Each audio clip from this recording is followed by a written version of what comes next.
with Chris Ilsley. Indeed, must be time to catch up with Ben Aylett. We're about to talk technology. He's identified by his website, benaylett.com. That's one L, two T's in Aylett. And himself, Hawaiian shirts. That's me. How are you? I'm very well, Chris, and yourself? Extremely well. Fantastic. I noticed you've written a very interesting article. Yes. On the subject of the questions we should be asking about smart cities and surveillance. Of course, it all comes about as a result of the City of Perth deploying a BriefCam smart video system to employ artificial intelligence to process video. All sounds wonderful. Yeah. All sounds very secure. All sounds very Big Brother-esque. Yes. Okay. So while everyone's looking at the mass surveillance Big Brother angle on this side of thing and an invasion of our privacy, I'm kind of the view that this is pretty much all signed, sealed and delivered, and we are going to be getting these cameras. Now, what we have to be doing now is asking the question about what comes next. So it's not a matter of like the creeping surveillance state that people are getting all worked up about. It's more about a practical approach about all this information. Now, I had a look at the BriefCam website and I read about the product and I worked out what they do.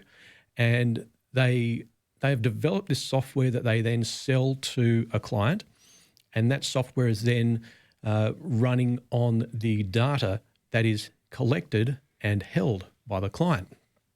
Now, you'd think a software company that is, smart enough to set up artificial intelligence, they'd have the smarts to silo and hang on to this data and actually process it on their own systems, because that would be more efficient, right?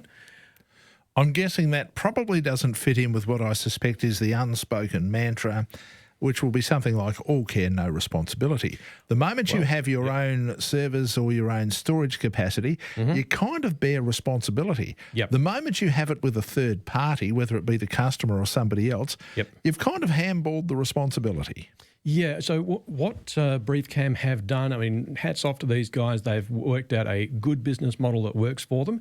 They actually sell the software to the client, and the client has the software, and the software is run on the client's hardware, on the client's server, on the client's data silos. Your data, your responsibility. That's what they're thinking. So they have basically distanced themselves from the responsibility of storing data and keeping data safe and complying with international regulations. And you can bet your boots if something goes wrong, you can almost inevitably guarantee that the client somewhere hasn't done something strictly according to what they were told, because nobody ever does.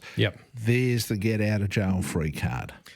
Pretty much. So now the question we should be asking is, how sure are we that this video surveillance silo, all these thousands and thousands of hours of video surveillance is going to be collected and then processed? Where is it being held? Who is it being held by?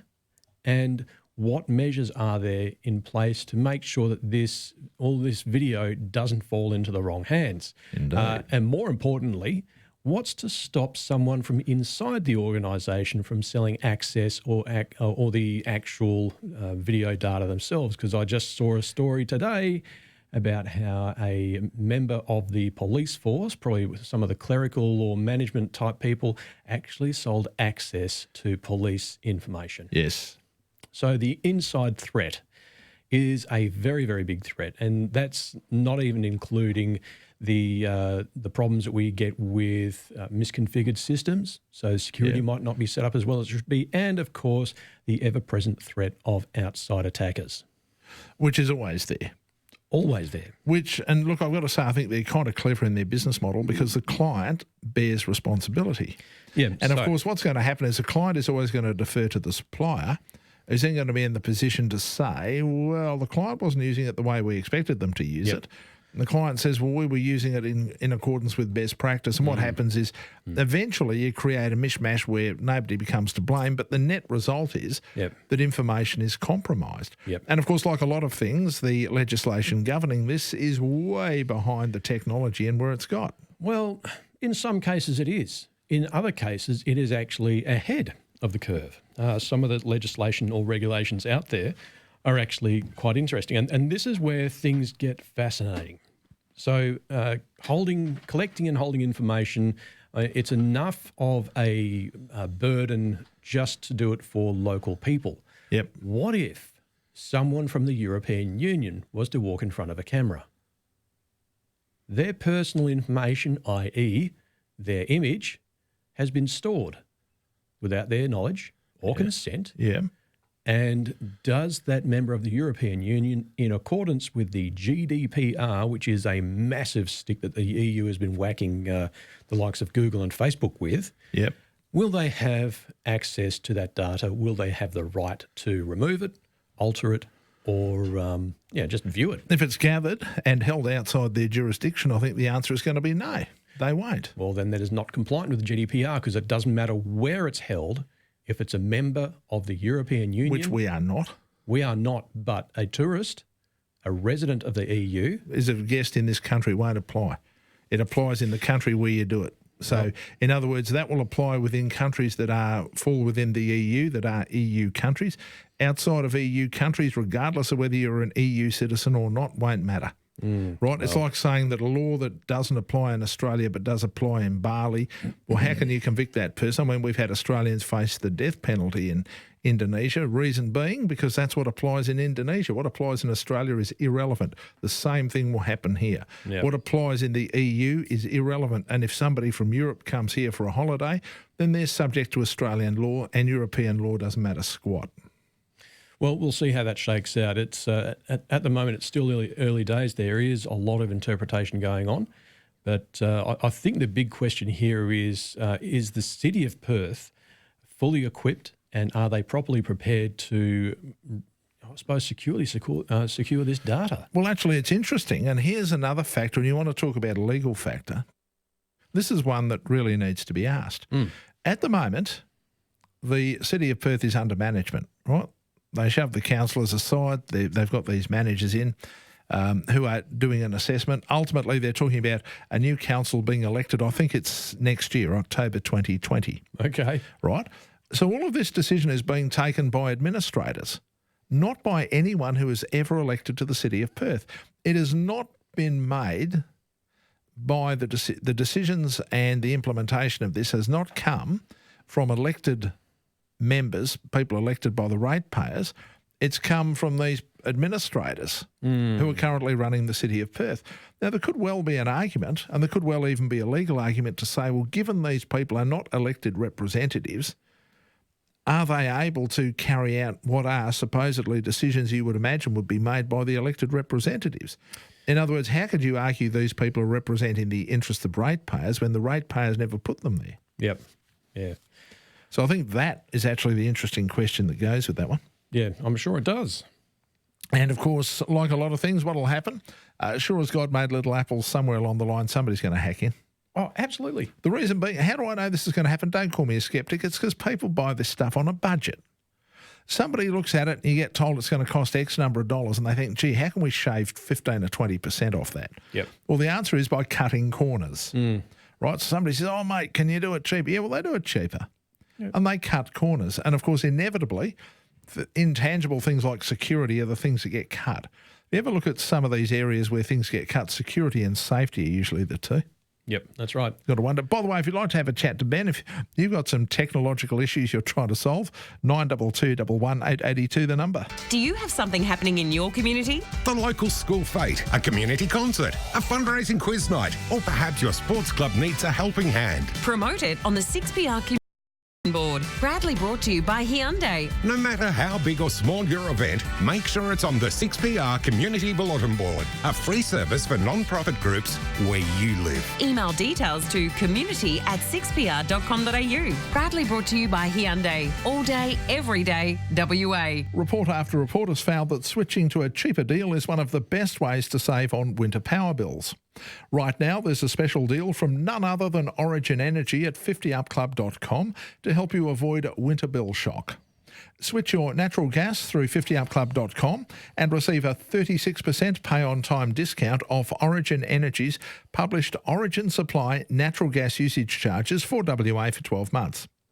That's right, 36% off Origin Energy's published Origin Supply natural gas usage charges for 12 months when you pay your bills on time. Energy price fact sheets are available by calling Origin Energy on 132461. Don't miss out. Take up this great offer by visiting 50upclub.com. There's no more waiting with Pedrini Painting. Pedrini Painting are so reliable, they guarantee same-day quotes and guarantee to start within the week. They are your specialist residential and commercial painters.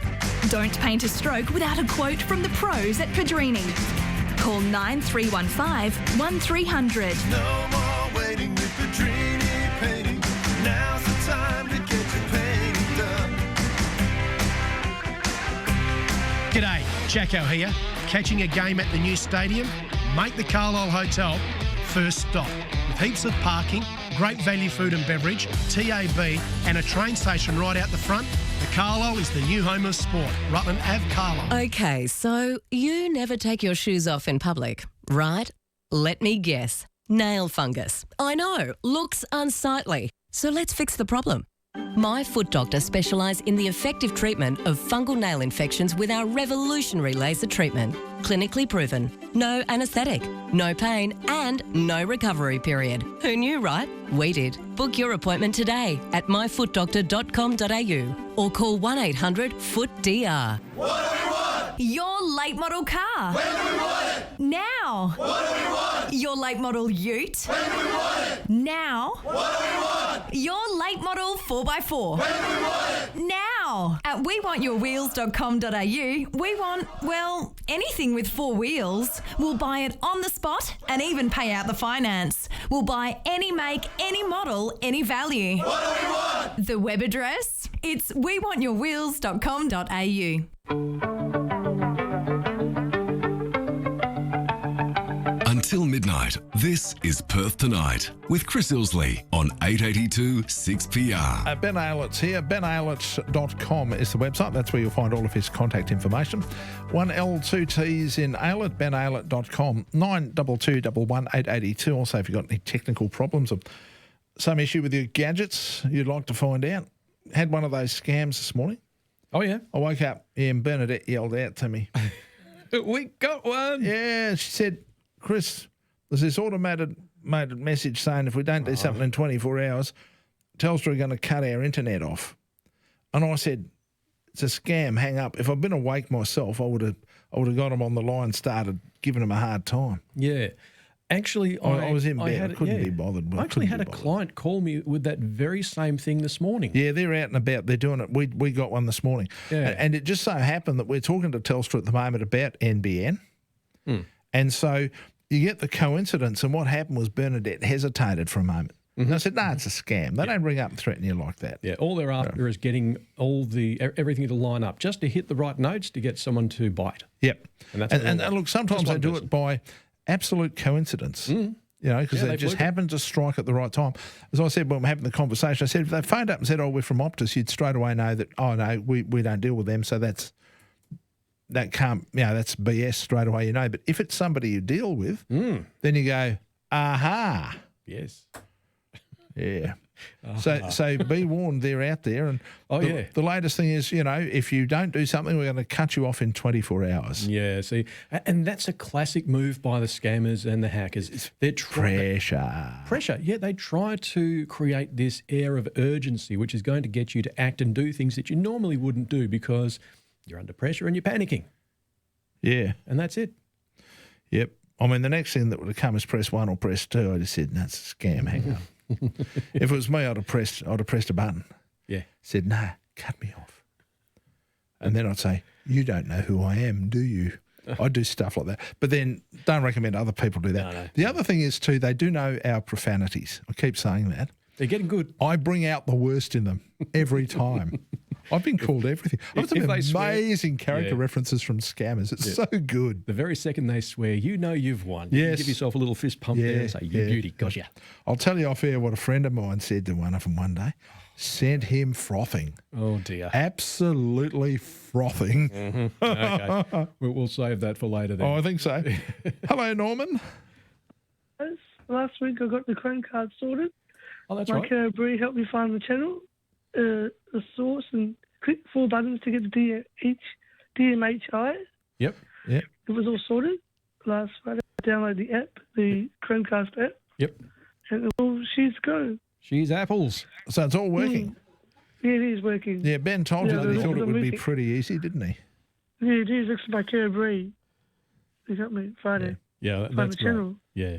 Fantastic. Yeah, just wanted to get some good feedback, that's all. Yeah. Oh, thanks very much for that. I really appreciate that, Norman. And I'm glad you got it sorted out. And secondly, I've unsubscribed to emails that don't people I don't know. I listen to emails. I've unsubscribed my email address off those. Oh, you've unsubscribed? Yeah, to ones I don't need. Emails to last week. Yeah. You The can. scammers don't get my email on my mobile because I keep getting these calls from other countries. I don't know. Yeah. So how do I block them? They're paying, huh? Look, unfortunately, there's not much we can do about phishing or spam emails. Don't respond to them. That's all, Norman. Just delete them. Yeah, just I delete did. them. Yeah, I did. Don't. I did. Yeah, but the scam ones, don't even click on unsubscribe, because what you're doing there is you're letting them know that there is a live person on the other end of that email address. Just delete them. And if you're worried, like if they come off the same address, just block that address. But most of the time, they're coming off multiple different addresses. They're smarter than How do that. you block the Usually. address? How do you block the address? Yeah, but Ben, it doesn't really. Norman, it doesn't really make that much difference. Yep. How do you block the address? Is there any way to block it? You can usually, on that particular email, you can usually right-click on it, and it will have an option where you can mark it as junk email. Yeah, just do that. I don't want it anymore. Yeah, that's the best thing. But you're not going to stop it. It's just going to keep coming. So just delete it, Norman. It's just unfortunately what the nuisance calls every week. The nuisance calls from other countries. How do I stop them? You don't answer calling them. my number. So same story. I did. They still keep calling every day. Norman, just don't ignore answer. them. Just ignore them. Just ignore them. That's all you can do. Yep. Honestly, look, I'd love to be able to give you some other information, and I know Ben would too. Yeah. But unfortunately, the answer is you just ignore them. And if you know that you're not expecting calls from overseas, simply ignore them. That's all you can do. That's ideal. Yep. Yeah. I'll tell you what I am looking forward to in respect to that, though. Yeah. The ACMA inquiry. Because it appears they have now woken up to the fact that they actually have to get out there, be proactive and do something about stopping these calls. Wow. Okay. We had a chat to them, about 3-4 weeks ago, maybe? All right. So and they're going to hold an inquiry. Right. And what that means is basically ACMA has realised that they have to take some action and that they can take action. You were talking about the EU before. They've been quite proactive in this regard to do something about stopping these scammers. Okay. Now, as I say, most of the time you turn around to these countries and say, do you want international communications or don't you? Yeah, right, shut them down. But that's called diplomacy 101. Either you shut them down or we'll shut you down. Yeah. And we'll geo-block you out of the world. Yep. And it's going to make life a hell of a lot harder for you, especially since you're probably struggling to get up anyway. Yeah, so sort your problem out, or we'll sort it out for you. Yeah, fix it or we'll fix it for you. And trust me, you won't like our fix half as much as you'll like your own. Yeah, I did have these cool visions of the ACMA Enforcement Agency kicking in doors of call centres overseas, which I know I'd like to see that, but it probably never happened. Yeah, but you know what I like better? Yeah. And I thought about this for a while. You know how they like to get Australian VoIP numbers, stuff like that? Oh, yeah. Well, there's two things you should be able to say. Firstly, like a prepaid mobile phone number in this country, if you're going to get a VoIP number, it should have to be attached to a physical person at a physical address who's been verified. Yep. Right? With a note on there saying, if you then happen to give this numbers to scammers overseas, we are then going to come around and arrest your backside and throw you in jail. Okay, yeah, I can see that working as long as someone's identity is not stolen. No, you actually have to physically see somebody. Yeah. So in other words, if you want a VoIP number, you have to physically go into a Telstra shop or an Optus shop or a Vodafone shop or a whatever shop and present your driver's licence and everything else, present your 100 points of ID and say, I want one of these numbers. All right, so is it a pain in the neck? Yes, it is. But it's a price we're going to have to pay because too many people now are acquiring these VoIP numbers and using them to facilitate scams. Yeah, okay. So you're basically setting a higher bar for VoIP services. Yeah, it's going to be a pain in the neck for people, but that's what you're going to have to do. Look, one of the things we don't have in this country like they have in places like the US are what they call burner phones. Right? All mobile phones are attached to a person. Yep. And that's as it should be. Yeah, I guess. Because otherwise this problem is just going to get worse. And the other thing that they really need to do, if you want to talk about stuff we really need to kick the tech giants over, it's spoofing. Yeah. So disable it. Yes. Yeah. And when they give you the BS, we can't. Yes, you can. Yes, you can. Don't bore me with the details. Just do it. Yeah. Take a Nike approach to this. Just do it. Sounds good. So this is spoofing as in email address spoofing? Yeah, or mobile number. I phone somebody and send your mobile number instead of mine. Yep. Okay, yep. So falsifying where it's coming from. Yep. Gotcha. Okay. Yep. And that might also create some inconvenience because sometimes you might want to ring somebody and leave another number to call back. Well, unless you have a phone that's registered to do that, and once again, this is a system that can be set up, doesn't happen. Yeah, okay. I just think we just need to get a bit tougher with all of this sort of stuff. Absolutely. I don't know about you. I intend to make a fairly significant submission because we've just got to stop all this stuff, mate. There are too many very easily accessible technical facilitations for a lot of this stuff. Just can't happen. Yeah. Hello, Yvonne. Hello, Chris. Hello. I'm sorry, I don't know the other gentleman's name. Ben, as in gentle. That's of course, Ben. Thank you, Ben. Chris, I'm just ringing to say that whoever uses those false phone numbers, yep. If I'm going to pick you up and I can't find you, I will ring you on a false telephone number. Oh, okay. Yeah. So, they use those, the false sort of, you were talking about the false phone numbers? Yeah. Yeah, that's one of Uber's side little things. Well, that's all right. Well, the price they might have to pay us, I'll have to do away with that practice. Now, whether it means that Uber itself gets a standard phone number, which means that you all have that standard phone number, which you get through some sort of proprietary software from Uber, well, that's fine. But, I mean, the price we're paying is people are using those numbers. They're sending false numbers. They're doing all sorts of stuff to scam people. And, look, the convenience of being able to do it for whatever commercial reason I think is overruled by the problems that are being caused by spammers and scammers. Oh, I agree with you. And even phoning customers at times, customers won't answer because they don't recognise the number. Well, you see, if Uber had a standard number, right, 0400000000 for argument's sake, right? Yeah. Then what could happen is that's the sort of stuff that could be prepaid into all phones. So if that number, if you rung that number, it would come up with Uber. Well, if you want your Uber, answer the phone. If you don't, walk. Yeah. Exactly. So, I think there's room to move and, needs to be worked on for sure. I agree with you. Yeah, there's no doubt. Thanks very much for your thoughts on that, Yvonne. You are our eyes. You are our ears. And we want to share what you know with the rest of Perth. Call Perth Live between 3 and 6 weekdays and give us your word on the street. And you could win a share of $20,000. Word on the street is monthly. The word on the street is a car. Word on the street is there's a fire. Keep your eyes and ears open.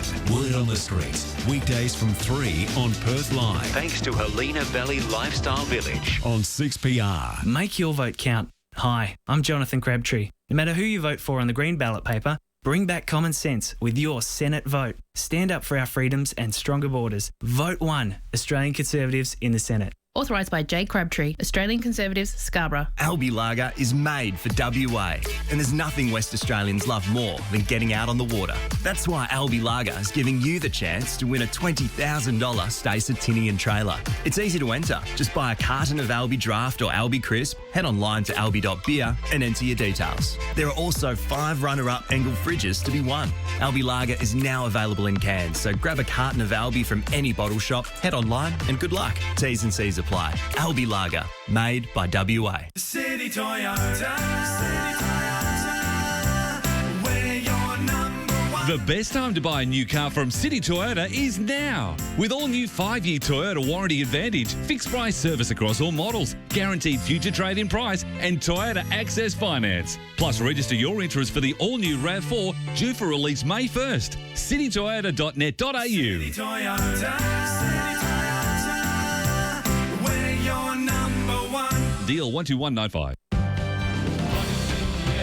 This June, the 10 Tenors return with their brand new show, Love is in the Air. Fall in love 10 times over as these romantic tenors serenade you with the world's greatest modern and classic love songs.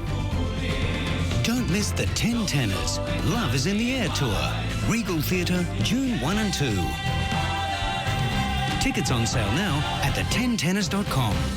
If you want family value, family fun, and a fantastic night out, all roads lead to the Dish Lickers at Cannington.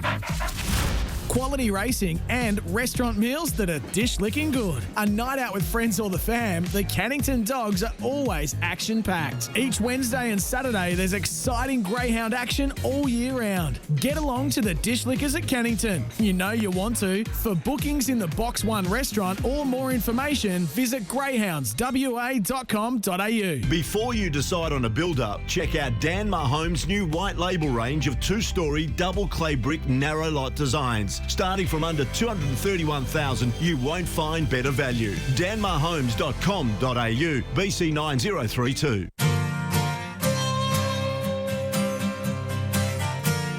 This is Perth Tonight with Chris Ilsley on 882 6PR.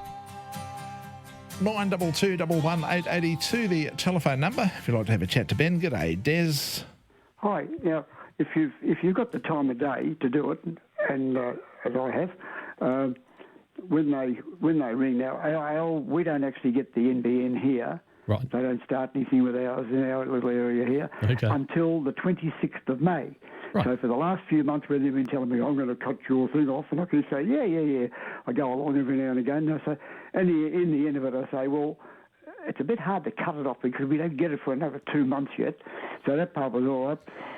Maybe you should put on one of those sort of demonically possessed voices and say, this is just what I've been waiting for. Cut it off. He said, he told me, I said, you're not one of these scams from India somewhere, are you? And he said, oh, no, sir, no, we are in Melbourne. And I said, oh, yeah. I said, oh, good. We're in Melbourne. He told me he's in Latrobe Street or wherever it was. Yeah. I said, is that nearer the Shrine or nearer the MCG? I said, is that on the Rod Laver side or the other side? He said, I beg your pardon, who is Rod Laver? Oh, dear. I kept him entertained for about 5 minutes, I reckon. It was like that time I phoned those, over one of those car accident scams. Yeah. I phoned them back and they wanted to talk to Charlie Parker. Oh, okay. And then I asked him, and he said Charlie Parker, he just stepped out naturally. Yeah. And then I said, about this car crash, right? So they don't even get any details, so that they wouldn't know. And one of the things I asked them was where they were. Right. And they were in the place where the old Westpac bank used to be. Right. But so they must have gone online and worked out a place in St George's Terrace that was empty. Oh, yeah. Yeah, and once I said, mate, that's where the Westpac bank used to be. They moved out when they moved over to the Deloitte Centre. Yeah. And that's currently advertised online as vacant office space for rent. You get this pause and he says, all right, I think we better end this call. Yeah, too right, we better end this call.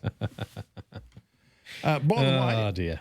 If you want to find out Ben's contact information, all you do is go to benaylett.com. Aylett, by the way, has one L, two T's, AYLETT. Bingo. benaylett.com. That's where you'll find all of his contact information. Yep. A picture of him, look, where you don't know whether he's been to Hawaii or going surfing or a bit of both. All sorts of interesting stories, but of course also contact information. So just benaylett.com. That's right. One L, two T's and Aylett, and that's where you find all his contact information. Yeah, it was probably the City of Perth trying to get in touch with him. City of Perth. Now, they've probably got you under surveillance, mate. Yeah, of course they have. We know that. Now, here's the point. Would you be able to hack the cameras? See, Could you do something like that legally and make a point? Oh, legally? No. You can't do it to legally make a point. You can do it legally if you get a letter from, say, the City of Perth or whoever's in charge of information security there. They'd have to give you like a letter. And so anytime you're caught, it's like a get out of jail free card, literally. So you say, yeah, okay, I've been contracted we give you to permission test. to. I wonder if they're prepared to. Maybe we should put it to them. When they get this set up, we will assign you or your designate, because you might know a super hacker. Oh, okay. Okay. So you or your designate to give the system a test. Yeah. If it passes, all good. If it doesn't pass, they don't authorise it until it does. I'm sure, I'm making an assumption, but I'm sure that they have conducted what we call penetration testing. I'm so glad for your optimism. We'll have a chat again next week. I'll catch you then. Join 6PR's footy tipping for your chance to win.